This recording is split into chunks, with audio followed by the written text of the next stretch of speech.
Welcome. हम्म। BEd fourth semester है, this is optional paper theoretical foundation of curriculum. Okay, और इसमें हम unit 1 पढ़ रहे हैं। Have you seen the hmm. Syllabus? Syllabus देखा है आप लोगों ने? Yes ma'am. यस मैम, देखा अच्छा, है।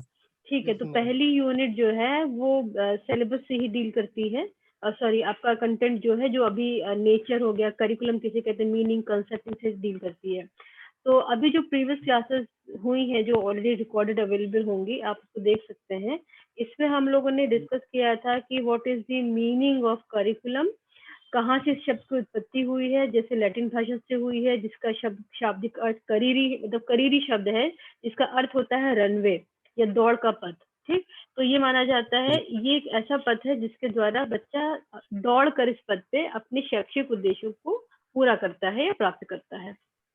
ठीक, इसलिए इस शब्द से जी। इसकी उत्पत्ति मानी गई है, क्योंकि ये एक रनवे इसका शब्द होता है, CURRERE, करीरी। ठीक, तो ये एक लैटिन भाषा का शब्द है जी। और इसके आधार पे कुछ परिभाषाएं भी दी गई हैं।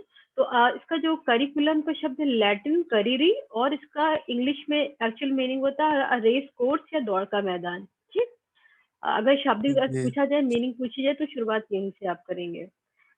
परिभाषाएं हमने ऑलरेडी डिस्कस की हुई हैं, एक परिभाषा ले लेते हैं ताकि आपका करेक्शन बन पाए। कनिंघम का नाम सुना होगा, इनकी बहुत सारी परिभाषाएं आपने पढ़ी भी है इससे पहले भी। कनिंघम ने कहा था कि पाठचर्या कलाकार के हाथ में एक साधन है जिसके द्वारा वह अपनी वस्तु या सामग्री को अपने कलागृह में अपने आदर्श के अनुसार वांछित रूप देता है। ठीक, अगर जी। ये तो कलाकार की बात की जा रही है, कलाकार यहाँ कौन हो गया? यह शिक्षक है कलाकार। ठीक, और जो एक साधन है वो यंत्र है, और ये जो सामग्री है वो कौन हो गया? यहाँ पे विद्यार्थी हो गया, कलागृह आपका विद्यालय हो गया, और अपने आदर्श के अनुसार, मतलब शैक्षिक उद्देश्यों के अनुसार वो वांछित रूप देता है। तो अगर इस परिभाषा को इस तरह से देखा जाए कि पाठचर्या शिक्षक के हाथ में एक यंत्र है जिसके द्वारा वह अपने विद्यार्थियों को अपने विद्यालय में अपने उद्देश्यों के अनुसार वांछित रूप देता है। ठीक है, तो अगर ये कुछ परिभाषाएं और हैं, जैसे पाठ्यचर्या से आशय केवल परंपरागत रूप से जो पढ़ाया जाता है, जो सैद्धांतिक पक्ष है शिक्षा का, सिर्फ उसी से सीमित नहीं रहता, बल्कि एक एक एज अ होल एक संपूर्णता निहित होती है जो कि बच्चा विद्यालय में ग्रहण करता है। स्कूल बाउंड्री के अंदर जाने के बाद जो जो एक्टिविटीज कंडक्ट होती हैं, चाहे वो खेलकूद हो, कल्चरल एक्टिविटी हो, स्पोर्ट्स हो, या कभी कभी स्कूल बाउंड्रीज के बाहर भी सोशल वर्क भी, ये सब मिला के करिकुलम बनता है। तो करिकुलम एक बहुत ही ब्रॉडर टर्म है, एक बहुत ही वास्ट टर्म है, और इसमें वो हर एक्टिविटी जो चाहे करिकुलर हो, चाहे वो को करिकुलर हो, चाहे स्कूल बाउंड्रीज के अंदर हो रही हो या कनेक्टेड टू स्कूल हो बट स्कूल बाउंड्री के बाहर हो रही हो, सब इसमें इंक्लूड रहती है। लेकिन अक्सर हम ये देखते हैं कि हम अगर इन सारी परिभाषाओं को, जैसे हमने आपको 2 परिभाषाओं का जिस्ट बताया, अगर हम इनको समराइज करना चाहें, तो हम ये कह सकते हैं कि जो औपचारिक शिक्षा के उद्देश्य होते हैं ना, जो एक औपचारिक किसे कहते हैं, फॉर्मल सिस्टम ऑफ एजुकेशन, इसके जो एम्स होते हैं, इनको जो अचीव करने के लिए जो हम कंटेंट पढ़ाते हैं, इसके साथ ही जो अदर एक्टिविटीज होती है, इन सबको मिलाने से जो विद्यालय की परिधि के अंदर या बाहर दोनों मिलाकर होती है, इससे क्या होता है, इन सबको मिला के हम शैक्षिक परिणामों को सुस्पष्ट रूप से अंकित कर पाते हैं, और इसको ही हम पाठ्यक्रम सॉरी पाठचर्या कहते हैं, जो कि करिकुलम कहलाता है। ओके, एक मिनट के लिए यस आपको मैम। पॉज करेंगे, ठीक है? ओके, ये इतना क्लियर हो गया है।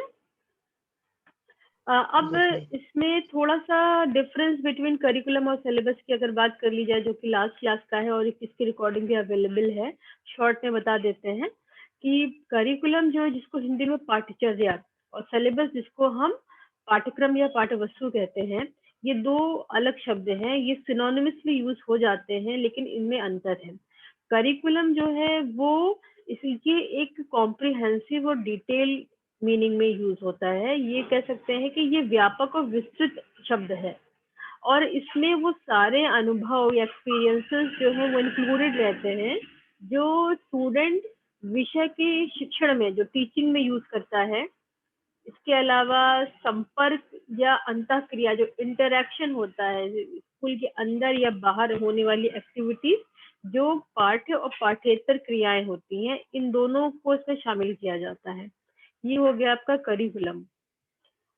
सिलेबस किसे कहते हैं? सिलेबस का अर्थ होता है कि पाठ्य वस्तु एक शैक्षणिक सत्र में विभिन्न विषयों में शिक्षक द्वारा विद्यार्थियों को प्रदान किए जाने वाले शिक्षण एवं क्रियाकलापों के विषय में निश्चित रूपरेखा प्रस्तुत करता है। ठीक, एक सेमेस्टर में क्या पढ़ाया जाना है और कौन कौन सा वर्क होना है, ये जो आपको बताता है उसको हम सिलेबस कहते हैं।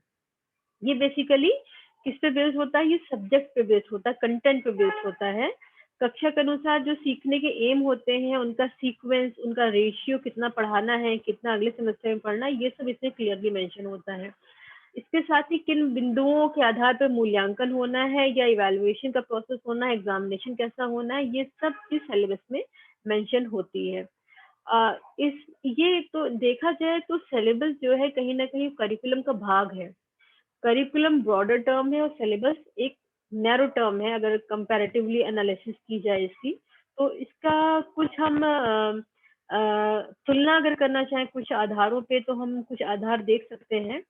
इसमें आपका आधार है भाई, ये किसी का पेन चल रहा है, तो जी तुलना के आधार पर अगर हम करना चाहें differentiation between syllabus and curriculum, तो पहला अर्थ के संबंध में बात करते हैं। तो जो सिलेबस होता है ये एक डॉक्यूमेंट होता है जिसमें एक पर्टिकुलर सब्जेक्ट शामिल होता है और उसके सारे एलिमेंट शामिल होते हैं। लेकिन करिकुलम की बात किया जाए तो इसमें as a whole content, experiences, वो सब इंक्लूड होगा जो एक बच्चा एजुकेशनल सेटिंग में गेन करता है। अगर ओरिजिन के शब्द से पॉइंट ऑफ व्यू से देखा जाए तो सिलेबस की उत्पत्ति ग्रीक शब्द से मानी जाती है और करिकुलम शब्द की उत्पत्ति लैटिन से मानी जाती है। ठीक है, दोनों की उत्पत्ति भी अलग अलग है। प्रकृति के संदर्भ में सिलेबस वर्णनात्मक होता है और करिकुलम निर्देशात्मक होता है। इसमें हमें डायरेक्शंस मिलते हैं और सिलेबस डिस्क्रिप्टिव फॉर्म में आपका विषय वस्तु कंटेंट होता है। क्षेत्र बहुत संकुचित होता है सिलेबस का, लेकिन करिकुलम का क्षेत्र कैसा होता है? व्यापक होता है। इस तरह से हम देखते हैं कि बहुत सारे difference on the basis of various जो एस्पेक्ट है उसने हमें देखा। इसके साथ अगर हम बात करें निर्धारण कैसे फिक्सेशन होता है इनका, तो सिलेबस कौन डिसाइड करता है? डिफरेंट बोर्ड यूपी बोर्ड हो गया, सीबीएसई बोर्ड, आईएससी बोर्ड। लेकिन हम एक 10th क्लास में क्या पढ़ाएंगे as a whole without mentioning board, तो ये कौन डिसाइड करता है? ये सरकार डिसाइड करती है या विश्वविद्यालय डिसाइड करता है। अवधि के आधार पर सिलेबस एक निश्चित अवधि लगभग 1 साल का होता है या सेमेस्टर सिस्टम में 6 महीने का होगा। लेकिन करिकुलम कोर्स के अंत तक होता है। अगर 3 साल का कोर्स है तो करिकुलम 3 साल का मान के चला जाता है कि 3 साल का करिकुलम होगा। एक रूपता के आधार पर देखा जाए तो एक दूसरे शिक्षक में इसके पक्षों के लिए समानता नहीं होती है। ठीक है, हर शिक्षक जो है वो थोड़ा सा अलग अप्रोच से अपने कंटेंट को डिलीवर कर सकता है, लेकिन करिकुलम क्योंकि ब्रॉडर टर्म है तो ये सभी शिक्षकों के लिए समान होता है। तो ये इसके कुछ डिफरेंशिएशन है, कुछ मीनिंग और कुछ परिभाषाएं जो आपसे यहाँ पे डिस्कस हुई है। ठीक है, इतना आपने समझा, सुन लिया है। आज बेसिस ऑफ करिकुलम बेसिकली हमें पढ़ाना था, लेकिन इसको हमने रिकैप कर दिया प्रीवियस कंटेंट को।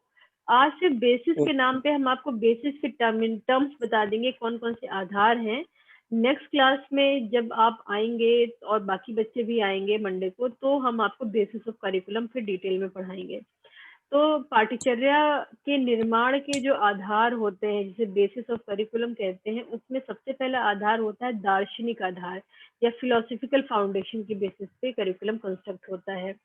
दूसरा साइकोलॉजिकल आधार पे होता है जिसे मनोवैज्ञानिक आधार कहते हैं।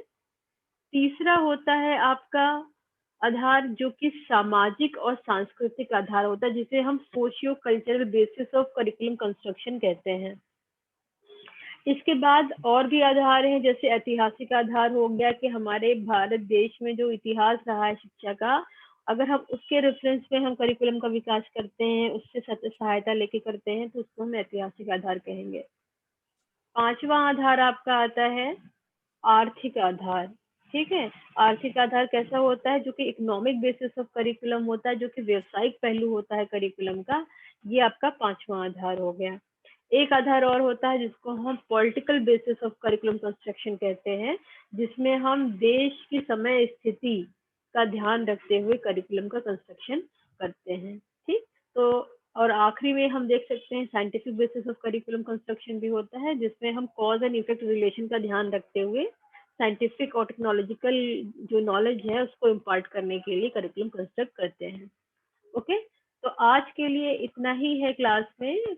जब नेक्स्ट क्लास से मिलेंगे तो इन सारे बेसिस को डिटेल में स्टडी